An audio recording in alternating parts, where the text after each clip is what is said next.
কিন্তু আমি কিন্তু বলতে পারি না যে ঢাকা বিশ্ববিদ্যালয় জামাতে ইসলামীর এত ভোট থেকে আসবে,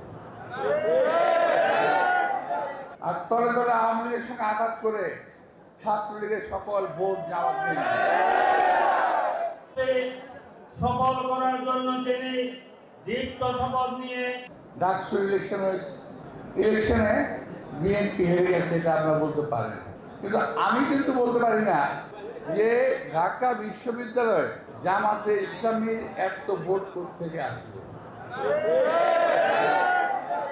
আমার তো হিসেবে মিলে না ভাই।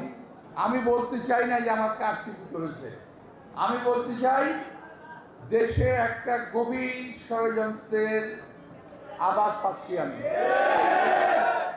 কারণ আমরা যখন বিভিন্ন দল একসঙ্গে বসি তখন যে আমাদের ইসলামের নেতারা বারবার আমাদেরকে বলেন কি জানেন, যে ভাই খেয়াল রাখেন আওয়ামী লীগ যাতে আর ক্ষমতায় আসতে না পারে, আওয়ামী লীগ ঠেকান সবসময়, যে আওয়ামী লীগ আসলে সবাইকে কুচু কাটা করবে, এটা তাদের ডায়লগ। আমরা সেভাবেই চললাম, আর তলে তলে আওয়ামী লীগের সঙ্গে আঘাত করে ছাত্রলীগের সকল ভোট জামাত নিয়ে। বুঝতে পারছেন, এখন বিএনপির বিরুদ্ধে দেশে এবং দেশের বিরুদ্ধে এই দেশের বাইরে ষড়যন্ত্র হচ্ছে।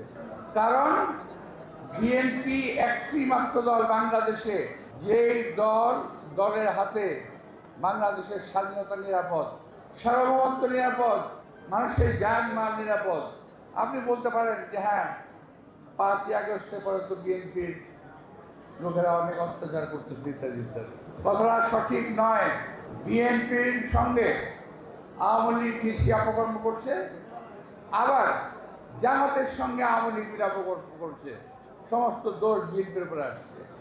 আর বিএনপির ছেলেরা তারা কিছুই বুঝে না, তা আমি বলবো না, বুঝে তারা এই লোভ সামাল দিতে পারে নাই হয়তো বা। আমি আজকে বলে যেতে চাই, আমাদের নেতা তারেক রহমান সাহেব পরিষ্কার ভাষায় বলেছেন বিএনপিতে কোনো সন্ত্রাসী, কোনো চাঁদাবাজ, কোনো দখলদারের জায়গা হবে না। এখনো যদি কেউ সামাল না দেন, এখনো যদি নিজেকে ঠিক না করেন, তাহলে যদি খবর আসে ইনশাল্লাহ আপনাদের বিরুদ্ধে ব্যবস্থা নেওয়া হবে। তার মনে রাখতে হবে বিএনপি স্বাধীনতার ঘোষক শহীদ রাষ্ট্রপতি জিয়া রহমানের দল। মনে রাখতে হবে বিএনপি দেশনেত্রী বেগম খালেদা জিয়ার দল। মনে রাখতে হবে এই দেশের এখন বিএনপি নেতৃত্ব দিচ্ছে আমাদের নেতা তারেক রহমান। সুতরাং এখানে চাঁদাবাজির কোনো জায়গা নাই, এখানে দখলদারির কোনো জায়গা নাই। মঞ্চে দাঁড়িয়ে কিন্তু আমাদের এখন দখলদাররা বক্তৃতা দেয়, দখলদারি করা যাবে না। বুঝতে পারছেন আমাদের অবস্থাটা? সকলেই মঞ্চে দাঁড়িয়ে চাঁদাবাজির বিরুদ্ধে, দখলদারির বিরুদ্ধে কথা বলে, আর বাইরে গিয়ে এই অপকর্মটা শুরু করে। তো এখন আমরা এই ধরনের লোকগুলো কিন্তু আমরা চিনি, আমরা জানি। সাবধানে যাবেন, চাঁদাবাজের জায়গা বিএনপিতে নাই, এবং যারা করতেছেন তারা বিএনপির লোক না, তারা বিএনপির লোক না, তারা যুক্ত হয়েছে বিএনপির নাম দেয়। তো ভাইরা, কালকে ডাকসু ইলেকশন থেকে আমাদের শিক্ষা নেওয়া উচিত যে কীভাবে কালকে ডাকসু ইলেকশন কিন্তু দুটা কাজ হয়েছে। ইলেকশন ইঞ্জিনিয়ারিং 2008 সালের মতো, আবার ছাত্রলীগের ভোট। দেখেন এরা কত বড় মুনাফিকের দল। এরা শুধু দেখেন, এদের কারণে 2008 সালে নির্বাচন হয়েছিল। দেশনেত্রী বেগম খালেদা জিয়া নির্বাচনে যেতে চায় নাই, জোর করে মুজাহিদ সাহেব আল্লাহ তাকে বেশ নসিব করুন নির্বাচনে নিয়ে গেলেন। এবং তার ফল কি হলো? জামাত ইসলামের 4 থেকে 5 জন লোকের ফাঁসি হয়ে গেল, আর আমাদের কাছ থেকে চলে গেল সালাউদ্দিন কাদের চৌধুরী। আজকে দুর্ভাগ্য ওই নির্বাচন কিন্তু ওনাদেরকে ফাঁসির দিকে নিয়ে গেল। ওনাদের 5 থেকে 6 জনের ফাঁসি হলো। তারপর দেখেন আওয়ামী লীগের সঙ্গে তাদের প্রেম কিন্তু ছোটে না, এখনো আওয়ামী লীগের সঙ্গে তাদের সম্পর্ক আছে। এই নির্বাচনেও ভারতে বসে বসে তারা ইচ্ছা দিয়েছে জামাতকে ভোট দিতে হবে, অর্থাৎ বিএনপিকে ধ্বংস করলে পরে আর কোনো সমস্যা থাকে না জামাত ইসলামের।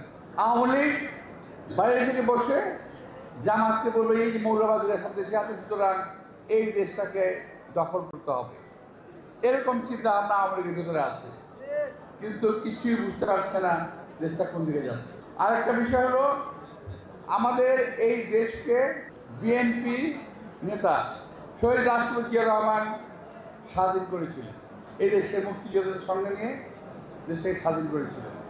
আমি মনে করি, বিশ্বাস করি, আমি নিজে আগে মুক্তিযোদ্ধা ছিলাম, একমাত্র বিএনপির হাতেই সারা বাংলাদেশের স্বাধীনতার সার্বভৌমত্ব নিরাপদ, আর কেউ এটাকে নিরাপদ রাখতে পারবে না।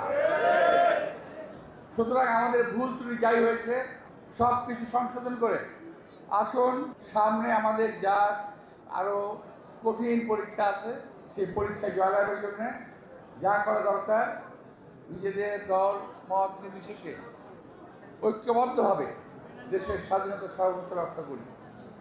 আরেকটি কথা আমি বলে যেতে চাই, সেটা হলো ডাকসু নির্বাচনে যাই হোক, যেভাবেই হোক, ওরা ইলেকশনে পাস করেছে। আমি এই কমিটিকে আজকে এই সভা থেকে আমি স্বাগত জানাতে চাই। আমি আশা করব যে এই কমিটি ওরা যেন দেশের স্বাধীনতা সার্বভৌমত্বকে রক্ষার জন্য চেষ্টা করে এবং তাদের যে সিনিয়র নেতারা ভুল পথে দেশটাকে পরিচালনা করার চেষ্টা করছে সেখান থেকে তারা যেন তাদেরকে রক্ষা করে, এই কথাটা আমি আশা করবো।